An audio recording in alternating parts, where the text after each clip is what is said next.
Alright. Twitch, where are you? There's Twitch. Twitchity Twitch. Streamity stream. Game audio is working. Yeah, no, party audio is working as it should. Good. Shouldn't have to wait too long. Set for an attendance of 15. Got 13 in the lobby, so only a couple missing. Once I arrive, get this show on the road. Hopefully an entertaining one. There's Pado. Who's missing then? Contrast, I believe. You're right. And the other Aston Martin. Hello, Blake.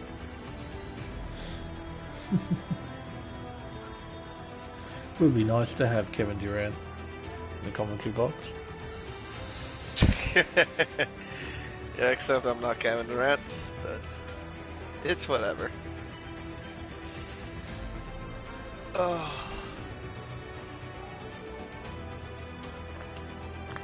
At least you kind of knew who he was. I didn't think you would. Oh, I've heard the name. Fair enough.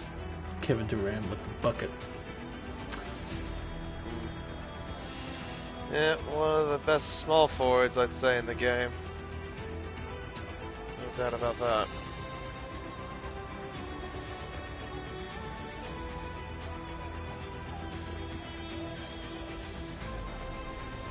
It seems that Contrast didn't have Liddell as a friend. So we might be slightly delayed. So he's currently getting invites from other people, so he's now in. I think we're good now. Alright, that's it. There you go. Not the biggest field in the world, but hey, never know. Still could be a very interesting race.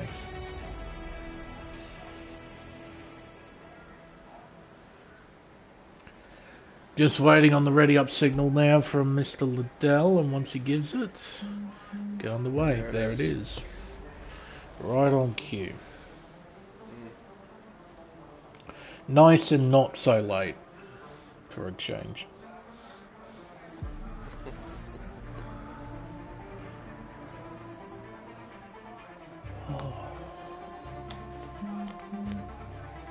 Oh yeah, of course. Voice chat suspended. Yes, I just need that prompt to be shoved in front of my face for no reason.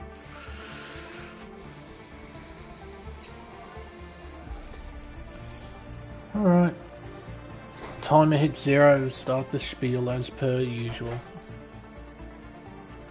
We'll find out, Mr. Stevenson, we will find out.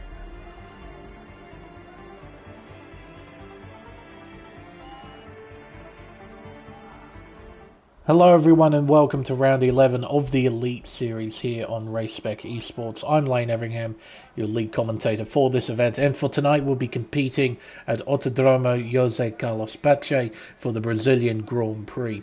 Interlagos, as it's more commonly known, was constructed in 1940 and has become one of the most well-respected racetracks in the world of Formula One. You can pick almost any season that includes this iconic circuit, and the race would likely have an interesting story to tell, whether it be last lap, championship deciding overtakes, incredible comeback drives, or weather-affected, chaos-filled races. Interlagos can and will do it all. The modern circuit on which we race on today measures up at 4.31 kilometers and consists of 15 corners and 2 DRS zones that lead into the prime overtaking spots of Turn 1 and Turn 4. Drivers can also attempt to pass into the right-handed hairpins of Turn 8 and Turn 10. So there are a plethora of overtaking opportunities around the racetrack. Being one of the shorter layouts that we go to on the calendar, qualifying is usually pretty competitive. Hopefully with this in mind we get to see an interesting session ahead. But before we focus on qualifying, there is a little bit of news to go through first from the previous race in Mexico. Now, there were no incident reports submitted in by the drivers last week. As a result, the final finishing positions from that race remain completely unchanged. Jack Humphreys leads the Drivers' Championship. He's on 270 points, with CZK in P2 89 points behind on 181. Big Al rounds out the top three. He's on 145, 36 behind CZK. Potsy P4, he is absent today. He's 10 points behind on 135. Ryan Bell rounds out the top five on 134. In the Teams Championship, it's Mercedes leading the way on 308 points, followed by McLaren on 250, 58 points between the top two. Next is Alfa Romeo on 225, followed by Red Bull Racing on 185, and then AlphaTauri, who complete the top five on 174. And that's pretty much it in terms of news to go through. I can now introduce my co-commentator for tonight, who is once again KD1997. KD, this track has a long storied history in both real-life Formula 1 and here in the virtual world of F1 League Racing. What are your thoughts about the Interlagos circuit?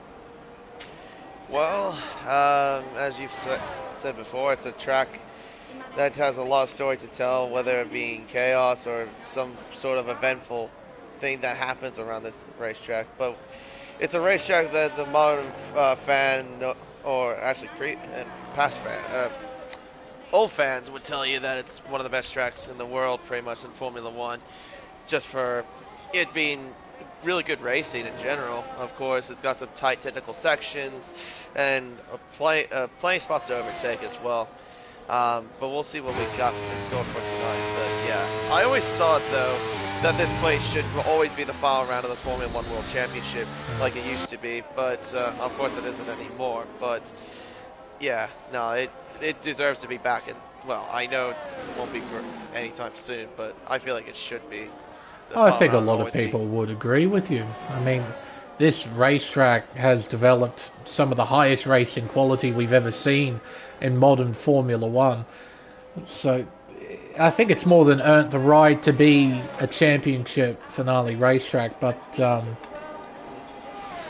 yeah, money talks, I suppose.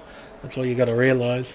As Jack Humphrey sets the benchmark time of a 1 minute 10.5 exactly. Got T-Mac, got Jinbin out on track. Tell you what, might ride on board with Jinbin. Actually, no, he won't. He's on intermediates, I just noticed. Apollo's coming in as well on those intermediate tyres. T-Mac's out there on inters. Everyone's out there on not softs, minus Mr. Riley McKay.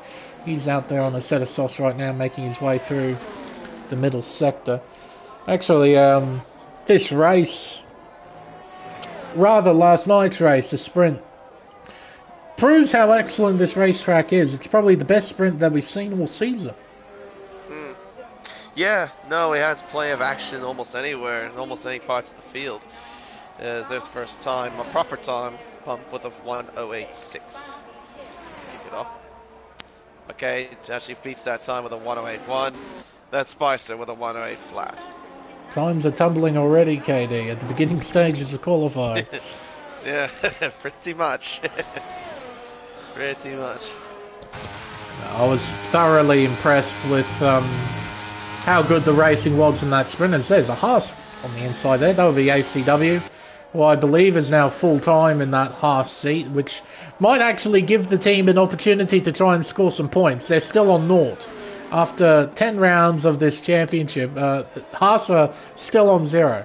So maybe, hopefully, they get to score something here in Brazil. Well, at least make Gunther somewhat happy, I guess. Oh, less angry with Gunther. Yeah, pretty much. Don't think, there's very few times where he's smiling. Very few. Oh, a lot of drivers out on inters, just sort of burning time. Yeah. Only a couple drivers on outlabs, that being Contrast and Apollo Pepsi. Yes. That's about it.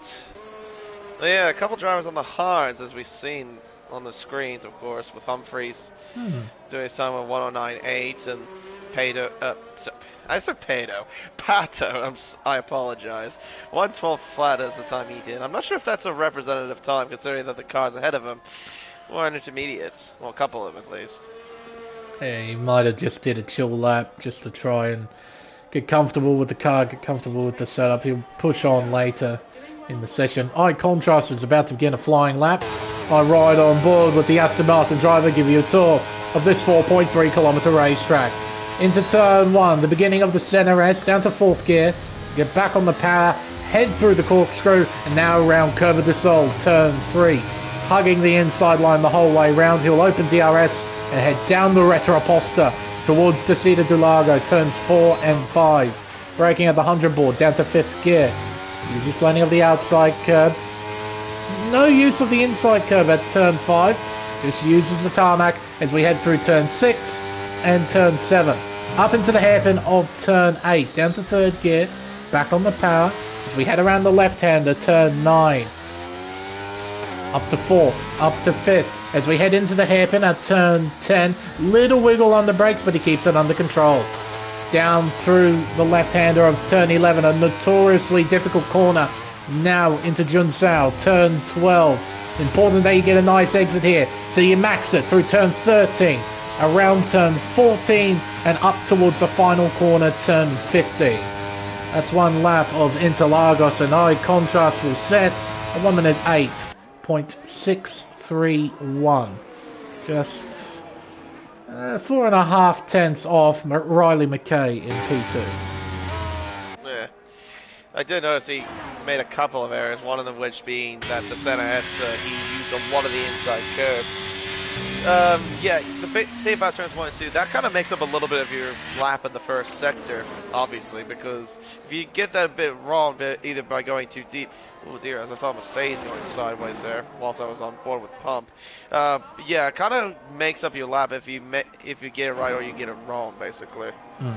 Well, that's right. You can't recover time through turn 3 because it's absolutely flat. And then after that, you've got a really long straight. And that completes the first sector. So the entirety of the first sector is basically determined by the center S. So you get that wrong, you're right. You'll lose a whole chunk of time as Jim Ben crosses the line and goes to P3. There's a fair few crucial areas of the racetrack that you need to get right. A lot of really big, really important traction zones. You mentioned the technical section in the middle part of the lap. It's very rare that you find a racetrack that develops really good racing and you could argue it being a driver's circuit. I would argue this track being a driver's circuit. There's a magnificent flow to this place as Apollo Pepsi jumps up to P4. Usually, it's either a really great driver's circuit like Suzuka, for example, that's really tough to pass, or it's a great track for racing, something like Red Bull Ring, I suppose. Red Bull Ring, yeah. Kind of out of our mind there for a second there. But yeah, the same very rarely do you find the two different track types mix. As someone's off, it's Blags Liddell. Yeah, at Junsao. Looks like Jack Humphrey's going to give Riley a bit of a sneaky toe, I see here. Gets out of the way. Well, that's a bit of a toe if I've ever seen one. Wasn't it goes ever? into the 107s. 107.328. Give you an idea, that's almost 1 second between P1 and P3. Yeah. And that's thanks to the help of the toe. Massive gains down that straight for Riley McKay. I'd be curious to see what Humphreys can do on the soft tyre. What are they doing here? Playing with each other, I suppose? Quite interesting. I'm just watching them just doing whatever they were doing, I guess. So CCK goes to P2 with a 107.7, but still a little ways back, 4 tenths behind Riley McKay. Two Mercs playing with each other through the middle sector, as you do. How nice of them. Indeed. Yeah, I see them going through side by side at Magulio, turn number 10. Or turn 11, I'm sorry. That's turn 11. It's not exactly a corner you really want to go side by side through. Yeah, Jack, that was his nose that you chopped off right there. Goodness. Well, I mean, I think Jeremy Magata would be impressed, at least. Yeah, he would. He would be very impressed indeed. Good old Mr. Lugano. Oh, Seb, just a bit too wide there. T-Mac jumps up to P5 with a 1 minute 8.391. They're fairly tight in the midfield. The front runners have got a decent sized gap to the midfield, but of course, still got a long way to go in this qualifying section. We've got 7 minutes, just over 7 minutes. And with the relatively short lap time, out-laps and in-laps here don't take very long, so get a lot of time to try and plan out your laps. Yeah, absolutely. Yep, just gotta use your time accordingly, pretty much, depending on what your acculation really is, too. That's right. Bit of traffic in front for Eye Contrast. McLaren gets well out of the way. There's Apollo Pepsi in front in the Alpine. Bit tidier from the looks of things here through the middle sector. Apollo, he'll pull off to the left. There we go. Ooh. Oh, I don't know if that was the greatest way to pull off. Hey, it worked out. Just. Contrast is still up at least. He is up by almost 2.5 tenths. With this kind of improvement, he can try and crack into the top 5. See what he does when he crosses the line here. Slow McLaren again. I'm guessing that's T-Mac. I'll have to check. Actually lost time in the final sector. Eye Contrast stays peace. Why am I still on that camera angle? Game, shuffle through the cameras, for goodness sake. It's about as confident as the TV director we had earlier today. Or last night. Goodness me. Well, Eye Contrast wasn't too giving there. Eye Contrast stayed on that racing line the whole way down the Retroposta. Made Apollo Pepsi work around him. Maybe Contrast wasn't too impressed with Apollo. A few moments ago as Big Al jumps up to P2 with a 1 minute 7.739. It's just in front of CZK, but no one's touching Riley McKay. Still got a healthy gap to P2. Yeah. Yeah, keep in mind it did get that toe from Jack Humphreys. That probably helped him a little bit to get where he needed to be. But, I mean, I'm not doubting his lap. I know that's a quick lap nonetheless. But oh, absolutely. You have to string the rest of the lap together in order to get a margin like that. So Apollo jumps to P5 in the meantime with an 8.1. Jim Bin's out there. He's up by 10.5. T-Max invalidated. ACW was up in the first sector. Yep, and Humphreys back out on those same hard compound tires he's been using all session long. He really likes those tires. Yeah. Back to Del P4 with a 7.9. Yeah, of course that's something that's a bit of a trade with Mr. Humphreys. He doesn't tend to touch the softs too much, as we've seen in the past. P2 for Jinbin overtakes Big Al. 7.709. Just under 4 tenths behind Riley McKay. ACW jumps up to P5 with a 7.927. Yellow's out middle sector. I believe that is Humphreys on his outlap, slowing down, getting out of the way. Stevenson making his way through the middle sector, down the hill through turn 11, up towards the middle sector, split. Clock says he's up by 2.5 tenths. Current PB is a 1 minute 8.598. That kind of improvement. He can jump up a couple of positions. Needs to find a lot more time here in the final sector. Try and get close to that top 5. He'll cross the line to set a 8.406. Actually lost a little bit of time. He goes P10 for the meantime as he cuts turn 2. He reinvented the corner. He cut it so much. Bit of a new line, I guess. More adventurous, I guess. Mr. Humphreys. I'm guessing with the amount of time left, unless he goes straight back into pit lane at the end of this lap that he's on right now, this will be qualifying done. Yeah. He's done it all on the hards. Yeah, he's done 6 laps on these things. And he's up by nearly half a second. But he's not going to jump a position, I don't think. Is he going to set at 8 on those bloody things? Let's find out. He's gonna set an 8 on these bloody things. He 1 is gonna set an 8. minute. 8.7. On 7 lap old hards. He does a 1 minute 8.738, a tenth off the pump. That must be the most disheartening thing to see. Oh, bloody hell. Oath it is. Oh. That's ridiculous. 7 lap old hards at 1 minute 8.7. Not even far off from cracking towards the mid 108s. Yeah, not far away at all. Yeah, 2 tenths off, at least for a 108.5. That's quick. That's pretty quick. Yeah, that is very, very bloody quick. Boy is indeed a freak, Brock. He is fast.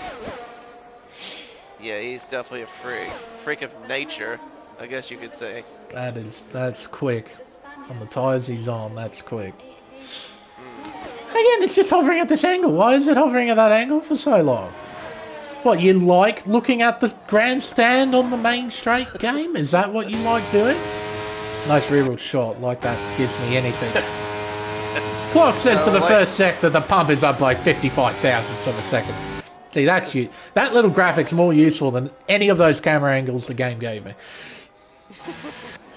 Well, basically what I wanted to give you is that little Brazilian flag that's on the main grandstand. That's what it is. Maybe. Just reminding me, yes, this is in Brazil.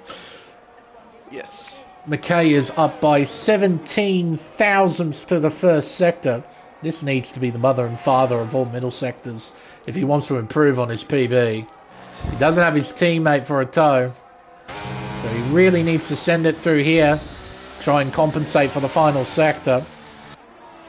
Big Al making his way through the middle sector as I speak. He needs to improve by 300ths to try and overtake Jinbin, who has just started his final flying lap. McKay to the middle sector.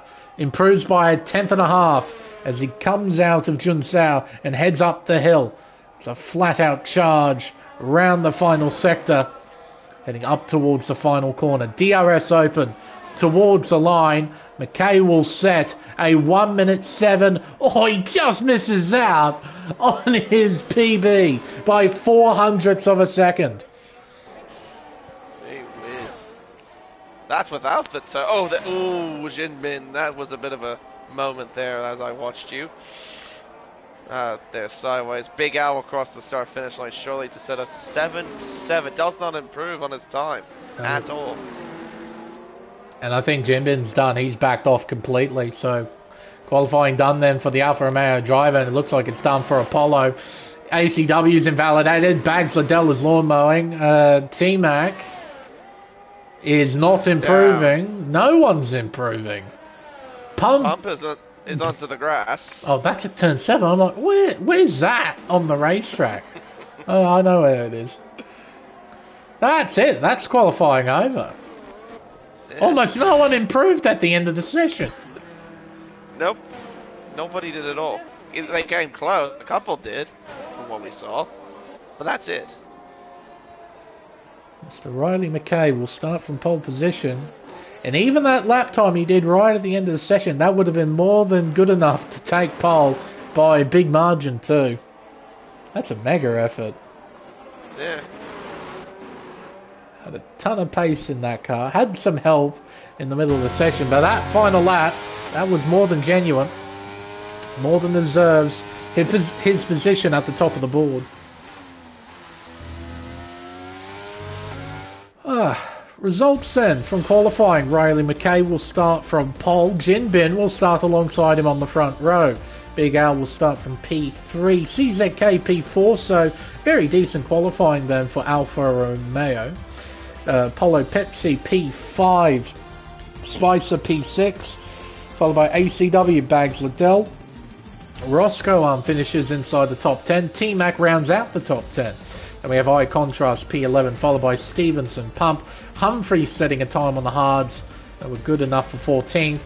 And Pato unable to put a lap together on the soft tyre, who will start from the back in 15th position.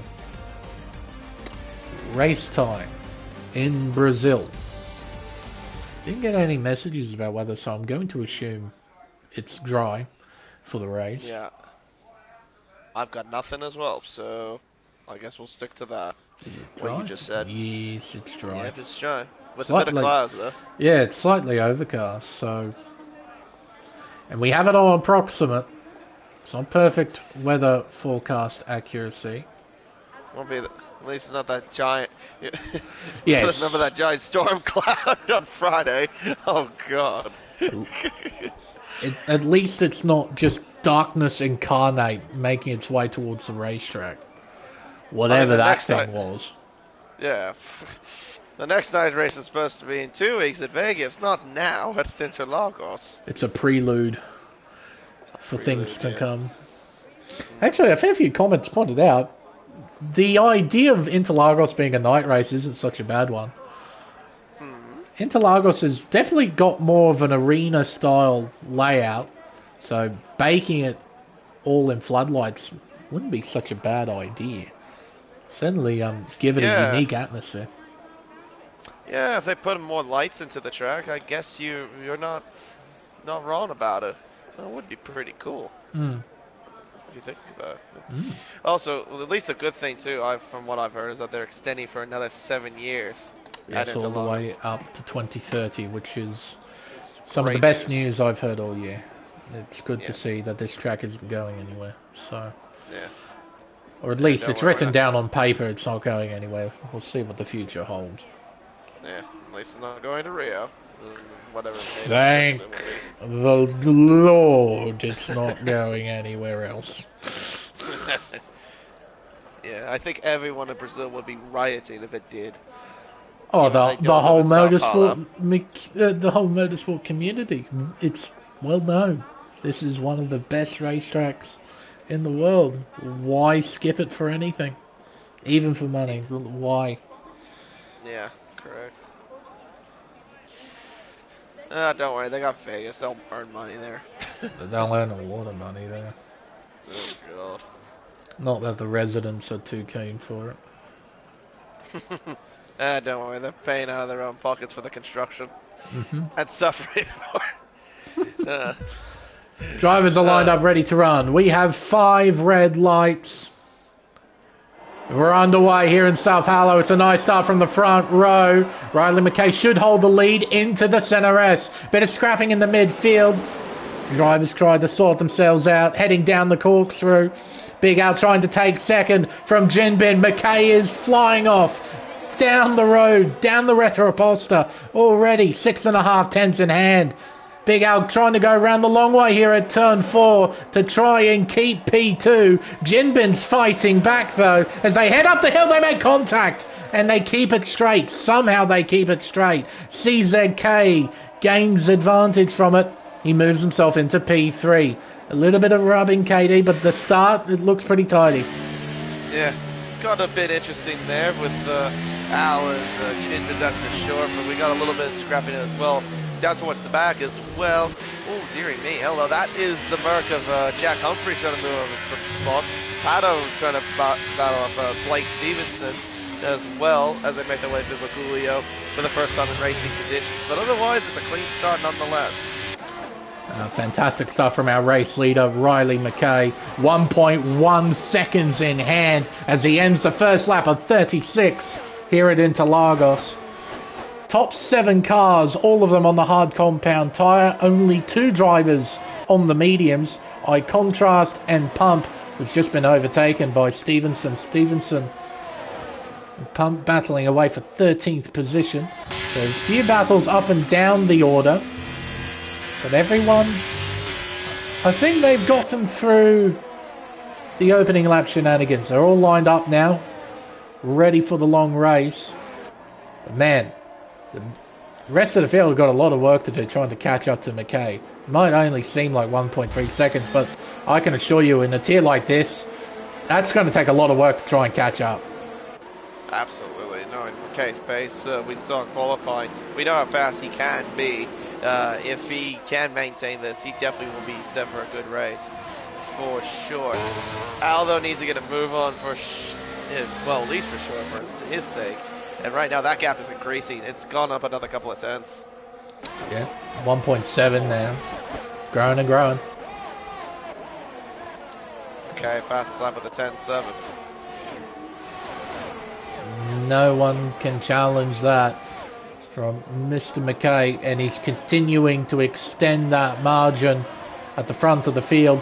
DRS is now enabled, so CZK might have an opportunity here to have a go at Big Al. He's not quite close enough, though, to do it at turn 4. He will stay behind the McLaren driver. Changing position further behind. Humphreys moves through. That's on Roscoe Arm as he heads up the hill around Ferradura, turn 6 and turn 7. Through here in the middle sector, you can try and make a move, as Eye Contrast is attempting to do.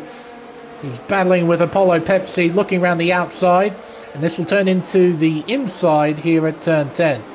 Move through, and that's P7 for him. Yeah, good placement as well by Contrast to hug the inside line, to not give Apollo any sort of look. A little bit of real locking, I think. Yeah, T-Mac got very sideways there at Jun Sao, cost himself a place as CZK takes second away from Big Al. I won't mind that too much though. With the power of DRS, you really can't defend it.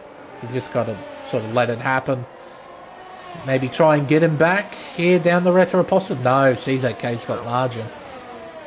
Yep. For sure there.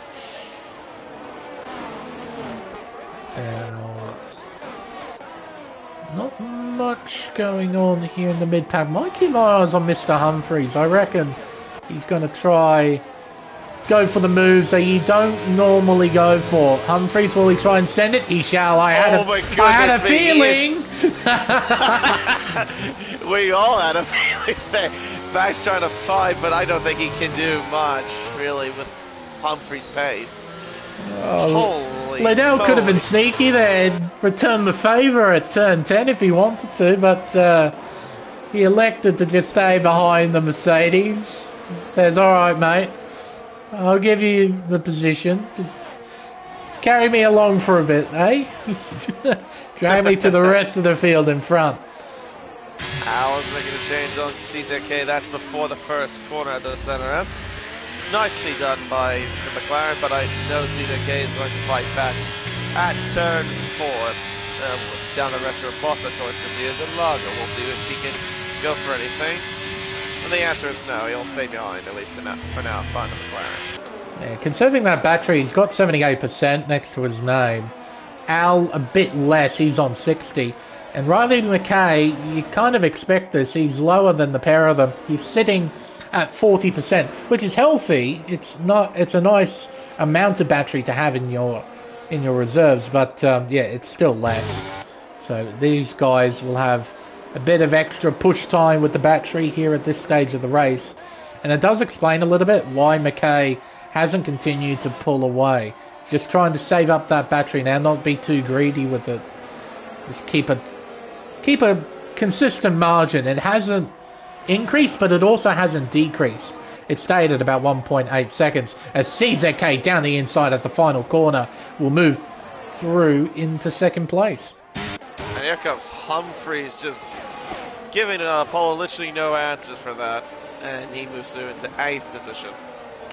Next target will be Eye Contrast. He's on the mediums. I wonder if this will prove to be a more difficult pass to make. He's not quite close enough to really try and send it here into the Dia del Lago. But if he can set up a nice run out of turn 7, he might be able to do what he did to Bags Liddell a few moments ago.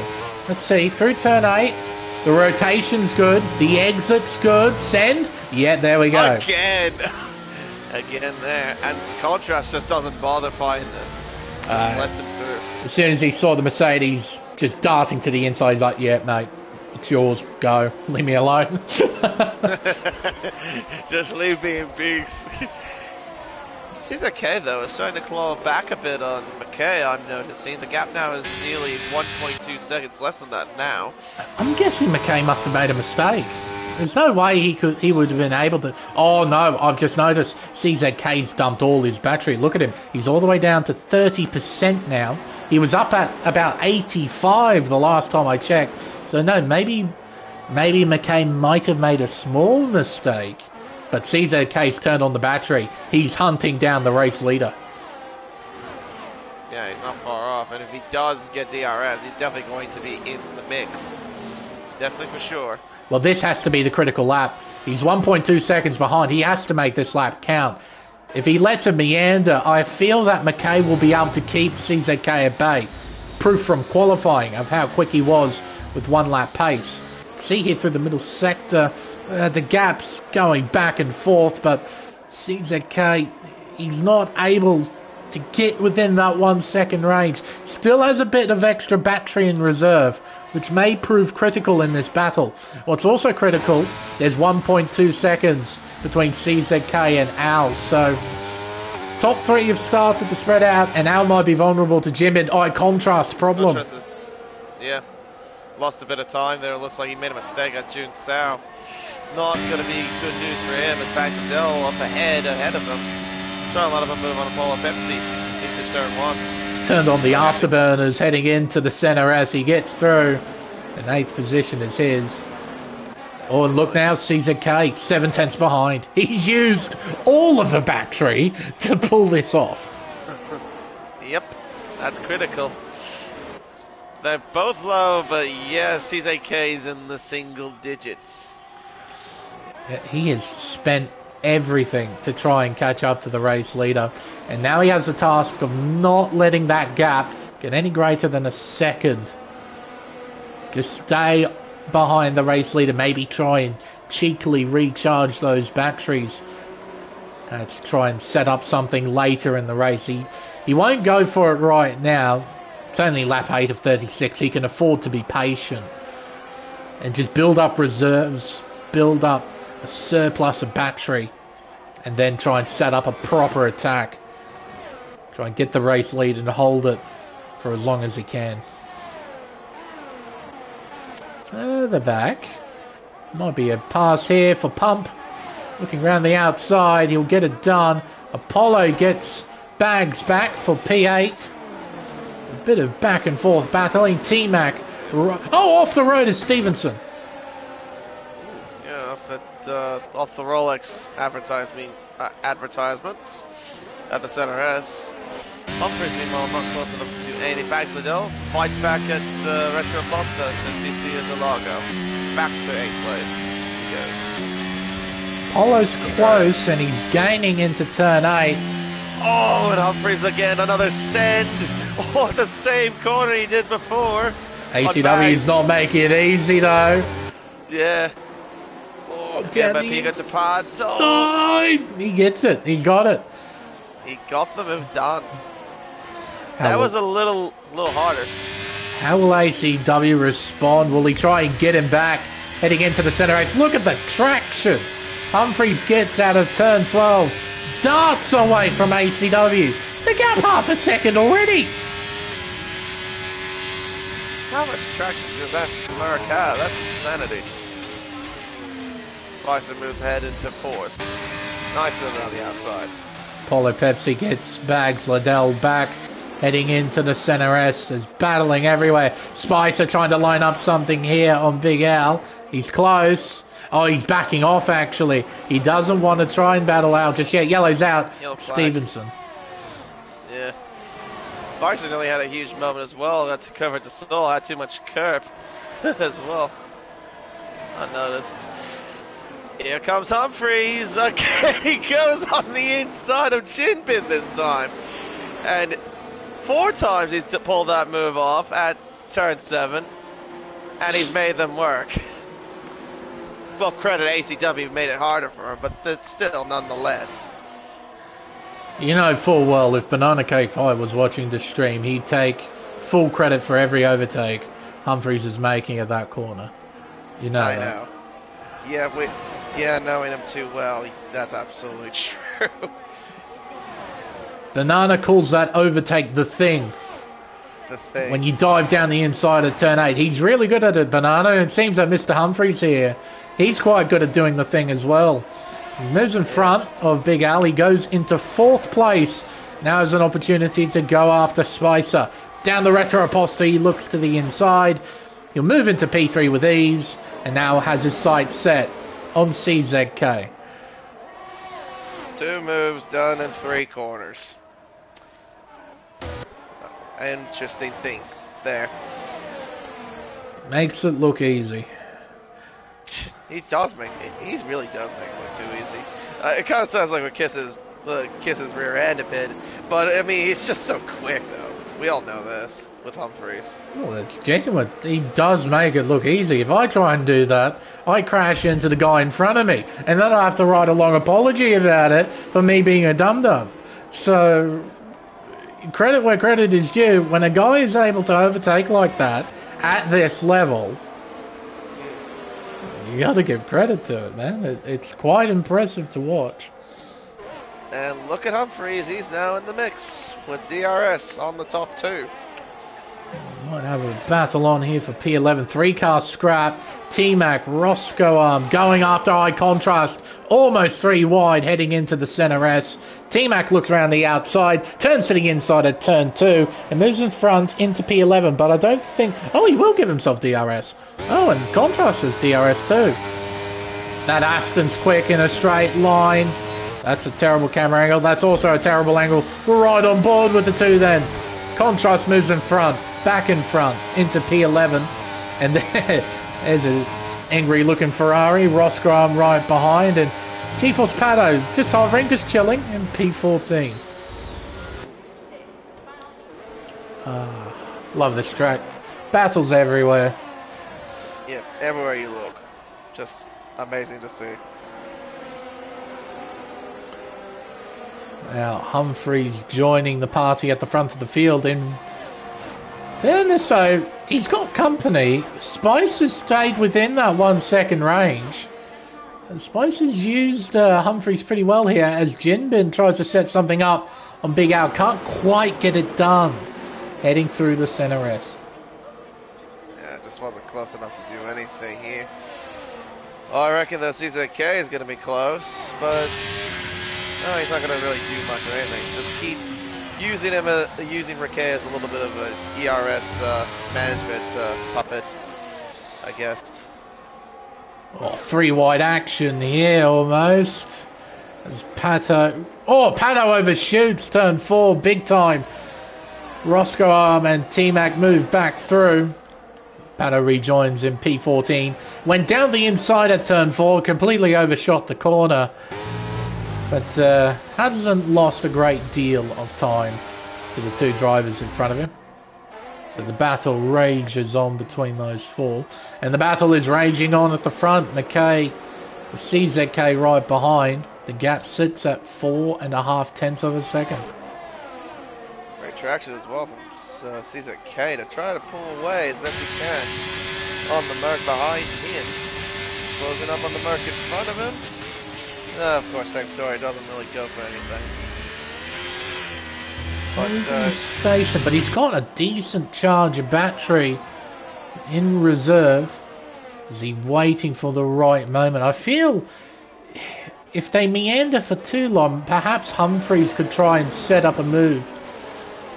And I'm quite fearful of seeing a Mercedes 1-2. I have a feeling if that happens, I feel like they'll just dominate throughout the rest of the race. Because the 2 guys will work together a bit like what they did in qualifying and lock out the front 2 spots. Yeah, and we even saw them messing around with each other back in qualifying as well. Nearly had some moments of taking each other out, not intentionally of course, but still. Just playing with themselves, I guess. Yeah, pretty much. But, yeah, your little freak Rock, he's very close, as you can see. Not quite close enough, though, to set up something on CZK. CZK gaining time. But he backs off. Yeah, he's playing a longer game here, CZK. I'm very curious to see what he's going to try and do. Pump gets by Apollo Pepsi. That was for P9. So yeah, now we're entering the gamesmanship part of the race where drivers are thinking more about the end game rather than the present game. A lot of drivers driving conservatively, trying to recharge their batteries, perhaps thinking of extending this hard stint for just that little bit longer, giving themselves an opportunity to have fresher tyres in the second stint. You also notice as well a bit of that car language there heading into turn 8.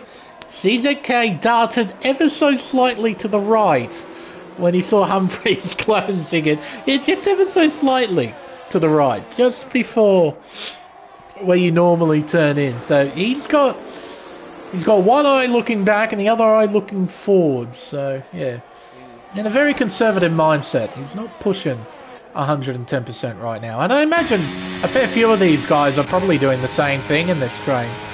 Just sticking in the train, trying not to do anything silly. Yeah, pretty much, I guess you can say.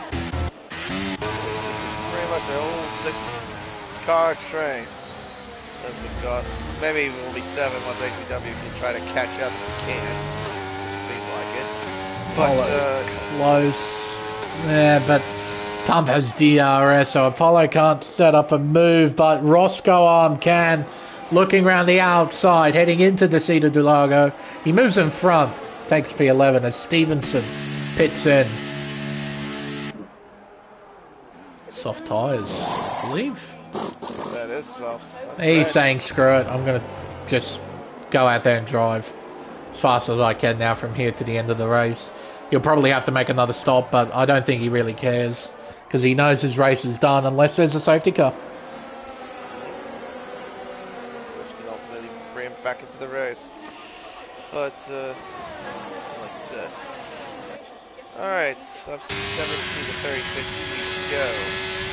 In Interlagos, CZK of course still keeping conservative mode on. Humphries getting quite deep on the brakes there.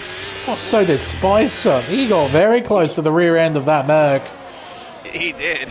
Oh, real close. Had a nice look, good look at its gearbox there. Got so close he could smell the transmission oil. Well, I mean, who was it that complained about Bottas's oil? I think it was Albon that complained about that. That makes sense. Bit of scrapping further back. This 4-car train's still going. Oh, CZK at a moment there. Here comes Humphries to the outside. Turn 10. Can he make it? No, he can't. CZK still hangs on. Fair credit though, he stays under a second, even with that critical mistake. And still will get DRS. Ooh. Beautiful Spato has left the session. Hopefully he can rejoin as soon as possible. It's quite crucial then for CZK with that mistake that he made, that he didn't drop out of that 1 second range as Jinbin tries to set up a move here and he gets in front.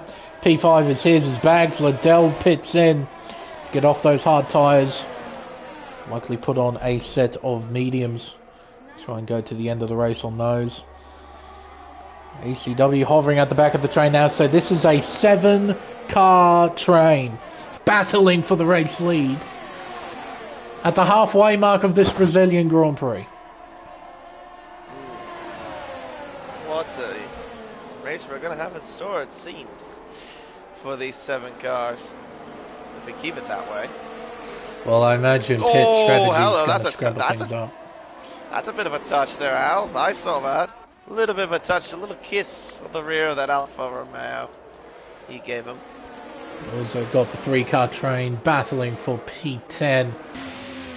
Got Pump providing a bit of company to Apollo Pepsi, so a battle for P8, and then you've got this leading train of cars. McKay, CZK, Humphries.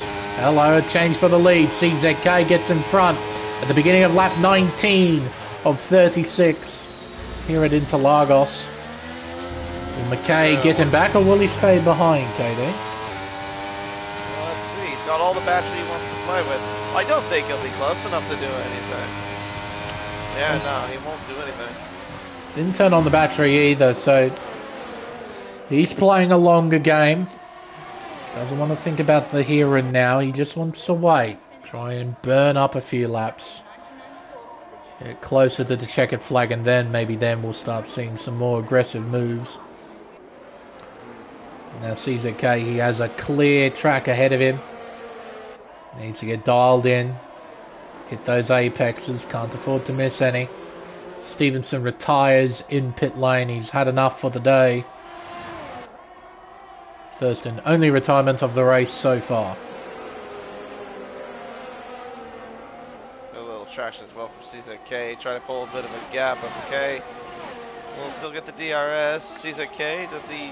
I was thinking maybe he was going to go ahead, and then once he got ahead of McKay, just go into pit lane, go for some sort of undercut. Guess that's not what he was going to do there. But he stays in front, stays out. Yellow flags out in the first sector, so no one can pass. How stretched out are those yellow flags going to be? They're fairly long, so no passing at all down the Retro-Aposta, at least for a little bit, as the AI dawdles its way out of pit lane. It is sitting in the middle of the track because Codemasters, I guess. That's the only way of describing that. Bags Liddell gets a 3-second time penalty. Where has he gone that? Ah, through the center S. Would have to be through the center S. Yeah, funny enough, the AI wasn't even ghosted. Typical Codemasters. Yes. Even though ghosting is on. Yeah, well. But, nothing new. Yeah. No, nothing new with Codemasters in their F1 games. It's back to Dylan gets a Pato. That's for 11th position. Of course, that's Pato not in the session. Lap 21 of 36 now begins. Damn, that was close. Well, I thought Riley was going to try to go for something there. He says, no, I'll wait till the back straightaway, and then I'll see if I can line up a move. Maybe, not quite. We'll just stick to what CZK has been doing for a while in this race.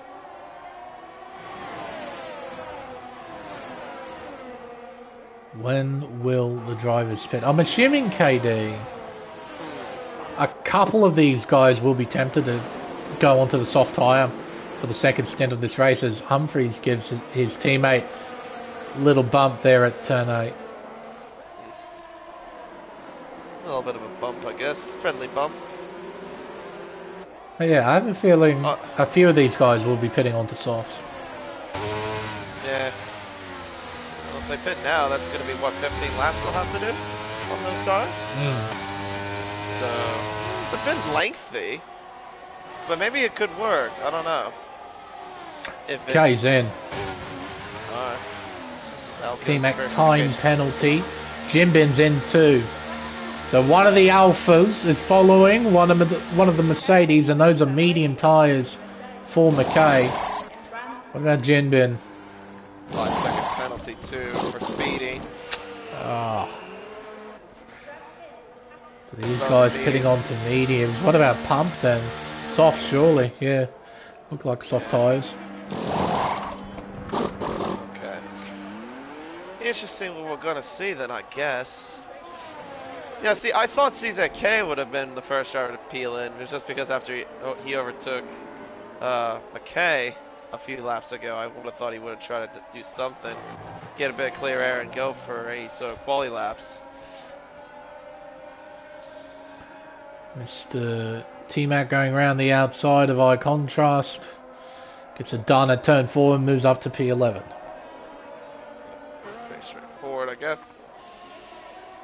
Alright, so McKay 20 seconds behind CZK. That's the gap between the leaders. Oh boy, he just about pulled it up. Sent it into pit lane. What tyres? Mediums, I'm gonna guess. They are. Yep.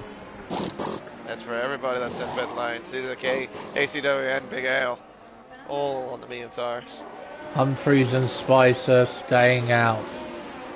And here comes Riley. Round turn 2. Where will he come out? Jinbin a penalty for multiple warnings. McKay gets in front just ahead of the Alfa Romeo. So P3 now for McKay, and he's got a clear track in front. He's got tyres that are up to temperature, though it won't take long for CZKs to get into a similar window. But we've still got an incredibly tight group here. These three guys separated by a second. And Big Al, if he can nail this middle sector, he can get within that 1 second range and get in this fight as well. Bags Liddell a bit out of sync. He's on 5-lap old mediums. He's going to be significantly worse off compared to everyone else. Humphreys and Spicer are in.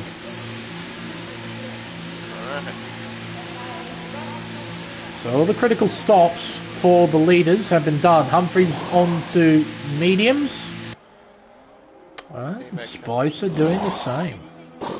Yeah, all on mediums. Oh, shock, really. In terms of the strategies. So McKay coming out of turns 1 and 2. Where is Humphreys? He's just coming around turn 2. Yeah, he's going to be a little ways behind. He's actually going to be behind Big Al out of this whole pit stop. Yeah. So there you go. Overcuts. In the nutshell, in this game, you do lose a significant amount of time going long. Yeah, the undercut's quite powerful in this game. Yep. In some tracks. There you go. And Riley McKay is always pulling up a bit of a gap as well, like he did the first half of the race. He's got a 1.3 second lead to CZK. CZK does not seem like he's getting as good traction as well at some corners compared to Riley. I'm noticing as well to the middle sector. Perhaps he's struggling to adapt to those medium tyres. You can see, yeah, that gap's extending, and that's not battery related either. That's just car. That's all the car and driver right now. As Jinbin sets up a move on his teammate and takes P2. Perhaps Jinbin might be the more lethal of the two Alfa Romeos at this stage of the race. Jinbin, can he hunt down our race leader? He's used up a bit of his battery to try and cut down the gap, down to 22%. The gap has shrunk a little bit, but not by a huge amount. Humphreys on those fresh mediums. How will he play himself into these battles? Where will he make the moves? He's been favouring turn 8. He's not close enough to do it here. Looks good through there, I think. Up into turn 10. Around the hairpin. Got a ton of battery too, 94%. If you're wondering what I'm referring to, I was referring to Jinbin. But yeah, 90% for Humphreys. He's got a lot of battery play, and the Alfa Romeo is going to push places again. And we might see a change of position for fourth. Humphreys down the inside, heading into turn 1. Al fights back. He'll have the inside line through 2, but Humphreys gets in front before the right-hander. He moves into P4 and now has his sights set on the Alfa Romeo of Jinbin. Yep, he's got two Alphas in front. It's Alpha and Merc, pretty much in this little top 4 battle, along with one lonesome McLaren 5th. Runs good. Oh, he thought about it. He had a proper think about it. Oh, Jinbin's wide. A bit of contact. A little bit of contact. A little bit of a bump. A bit of bump on the left rear tire. Oh, look at that. He's trying to go around Cuts the outside. Underneath. Can't get the traction. He stays behind the Alfa Romeo. Humphreys looks fast. Yeah, he knows he's got all the traction in the world to get past these Alphas. He knows it. And he wants them. He's hunting them down. Cuts underneath. DRS open. And look at that. Nothing Jinbin can do. Literally nothing. Ooh, maybe a little bit of a weave I did see there. But Jinbin falls behind and he's now back down to 4th. Now Humphreys will line up a move on the other Alfa Romeo. And look at that. Just straightforward. Nothing that this Alpha can do either.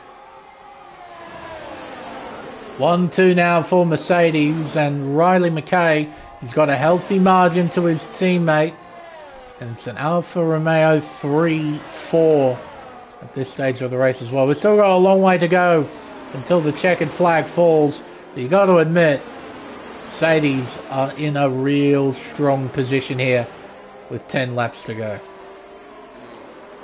I probably would say really those two marks are in a class of their own right now. Now Humphreys, look at that, he's already broken out. Yeah, that Merc has just got he's just got so much traction compared to those Alphas. It's just ridiculous. He's got all the traction in the world. Used up a bit of his battery to try and extend that margin, but he gained 2/10 immediately after the apex at Junsao. Just drove off the corner. So much more drive off the corner out of turn 12. Able to pull away. Yeah, and he's got the fastest lap now with a 9 flat. 6/10 quicker than what his teammate did a few laps to go. Looking set himself for Mercedes wanted. Not that we've said this or seen this in the past so many times in the turbo hybrid era of Formula 1. And now we're getting used to a different kind of domination in the world. Formula 1. It's got a bit of old flavour to it. And a taste of Red Bull. It tastes a lot of Red Bull. Pretty much. Well, when we say Red Bull, mainly one Red Bull that dominates out of the whole bunch. That is true. That is extremely true. Big Al's going to set up a move here on CZK. There's not going to be much the Malaysian can do about it. He'll let it happen into turn 1. What he can do, though, is get a solid run through the center S, which is solid enough. Sit in the slipstream through turn 3, and he can try and counter-attack. Bit too far behind, though, I feel, to try and pull this off. Yeah. Unless he wanted to go for the mother and father of all dive bombs at turn 4. Yeah, he wasn't going to get P3 back, so he'll stay behind Al for a while. Spicer under a little bit of pressure. He's got Haas directly behind in the form of ACW, who Gunther is hoping he just finish, score their first points of the season. If he doesn't, there's going to be a lot of door smashed. A lot of door smash and reflected back to 2021, which I don't think Haas will want to look back to. To them, that year never existed. So yeah, pretty much. It never happened. Who the hell is Nikita Mazepin? I've never heard of him. I gotta give it to Nikita, though. He's not going to be forgettable anytime soon. He's certainly more memorable than Sergei Sorokin. So. Yeah, as far as Russians go, probably. Well, the most recent Russians. Indeed. At least. Yeah, well, not as successful as Kvyat. Unfortunately for his sake, but, I mean, still. Point proven. Now, the 2 Mercs for that. He's already in DRS range of his teammate. Not a total surprise, if I'm totally honest, considering the pace we've seen from Humphreys today. Look at that. 3/10. One of those. He might try and battle his teammate, but perhaps he might just let him win this race. Humphreys has got a huge margin in the Drivers' Championship. A margin of 89 points. Sector 2 yellows. Nice. That is that's T-Mac. Yes. Being at turn 6 and 7. Humphreys is going to take the lead for now. So we'll see if these two will battle genuinely at the front, or will Humphreys let his teammate take a W?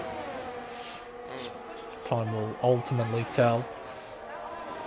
Not that the Mercedes started recently with this, of course, will have that. Oh, Jinbin, hello. He's very wide, and ACW closes in. If he wants to have a crack, he can try and do the thing at turn 8. Oh, huge wiggle!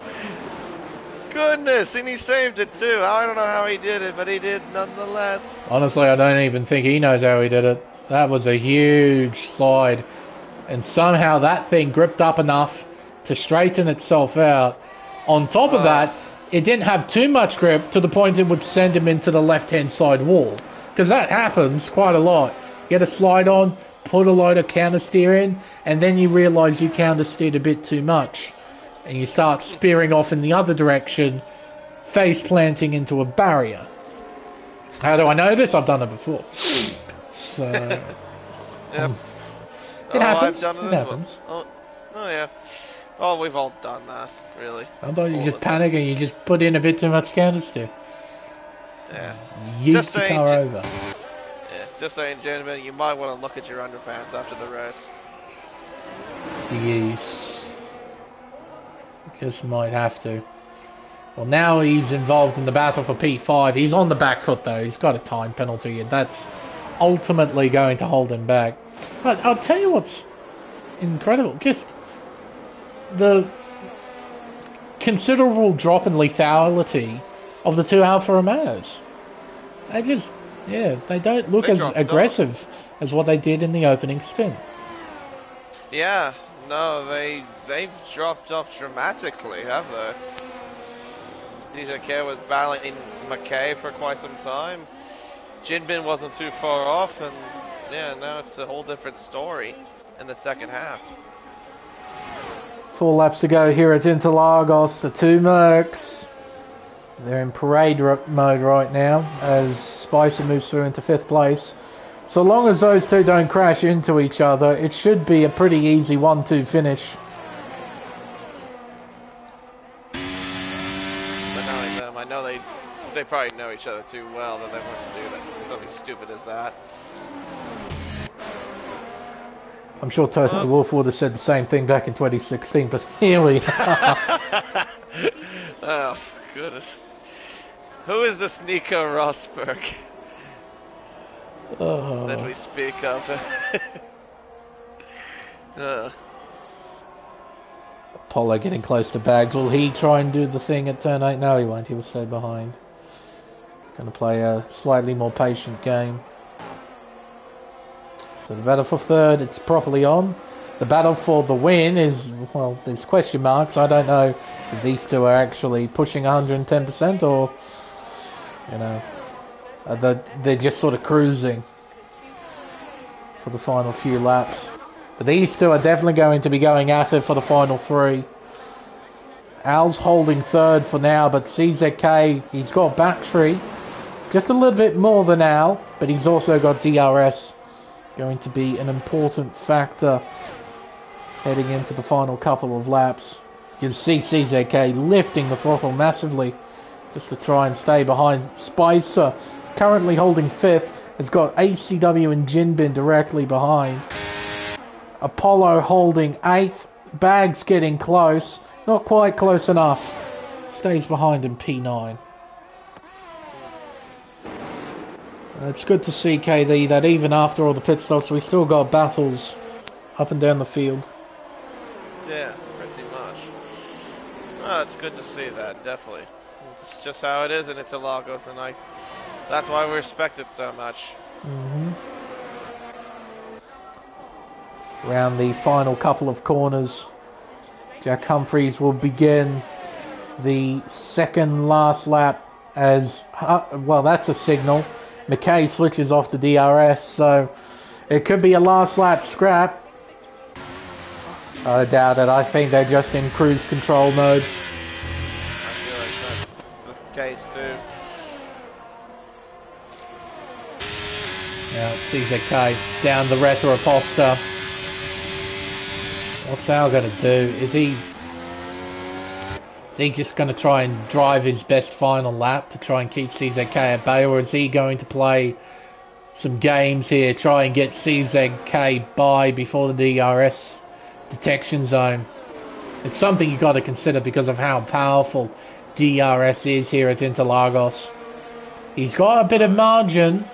Is it enough, though, to try and hold 3rd? It's close. It's close. Detection point, though, is after June South. Keep your eyes on that. 2 Mercs, meanwhile, down the main straightaway, and McKay with DRS. It looks like it's going to be a change for position on the final lap, and it is. McKay takes back the race lead. And here comes CZK shooting round the outside. My. ACW gets Spicer as well at turn 1. Jinbin hits Spicer. They're both loose at turn 1. They lose time. Al, can he fight back? He's got DRS open. Down the Retro-Aposta. Goes round the outside, heading into turn 4, and takes P3 back. Timing was everything in this battle. And timing results in Al sitting in P3, but still got the rest of the lap to go to try and sort this battle out. Mercedes should be on here for a form finish, a dominant display from these two cars. Al holding third. CZK can't find a way through.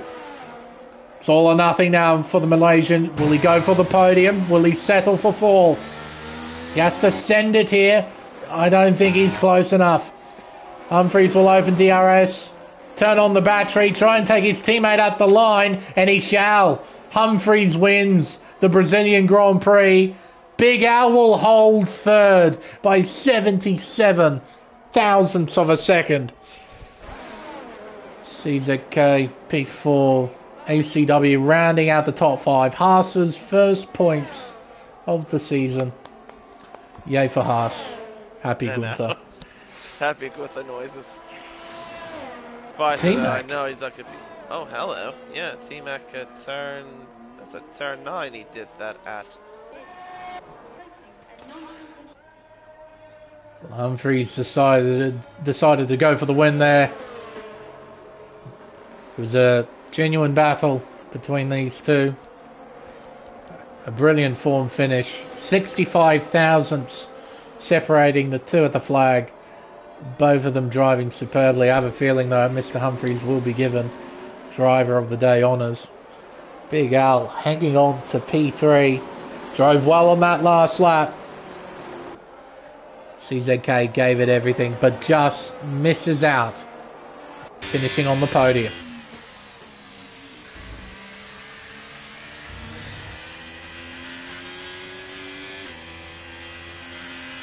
What a surprise. Would never guess. Nah, neither.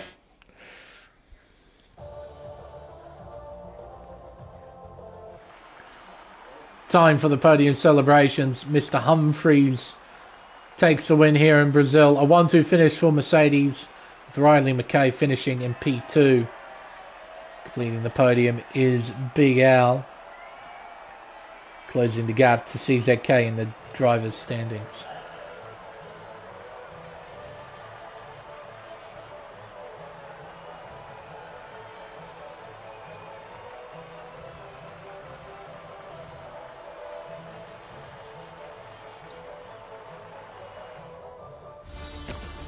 The unofficial results then of the Brazilian Grand Prix. Jack Humphries is your race winner. Starting from 14th on the grid, he claimed fastest lap and the race win. And Riley McKay coming home in P2 makes this a Mercedes 1-2 finish here at Interlagos. Big Al completes the podium places in third, followed by CZK, ACW, Sebastian Spicer, Jinbin, Apollo Pepsi, Bags Liddell and Roscoe Arm rounds out the top 10. Pump finishes P11, followed by iContrast and T-Mac. G-Force Pato wasn't able to get back into the lobby, so he's 14th. Blake Stevenson, only DNF of the race, down in P15. Oh, it might have been boring for you, ACW. It wasn't too bad for us, though, in the comms box. Had plenty of interesting battles up and down the order. Yeah, not bad. Not bad. I've seen some really incredible races here at Interlagos. This obviously wasn't as incredible as those, but it was still a solid race nonetheless. Another week in the books, KD. And we move on to your neck of the woods next week. Yes, Las Vegas. Not too far away from where I live. Also, and I'm going to be going there in real life in a couple of weeks, which will be very interesting. I hope. Hopefully the league races that we have here prove to be an interesting prologue for the real race to come.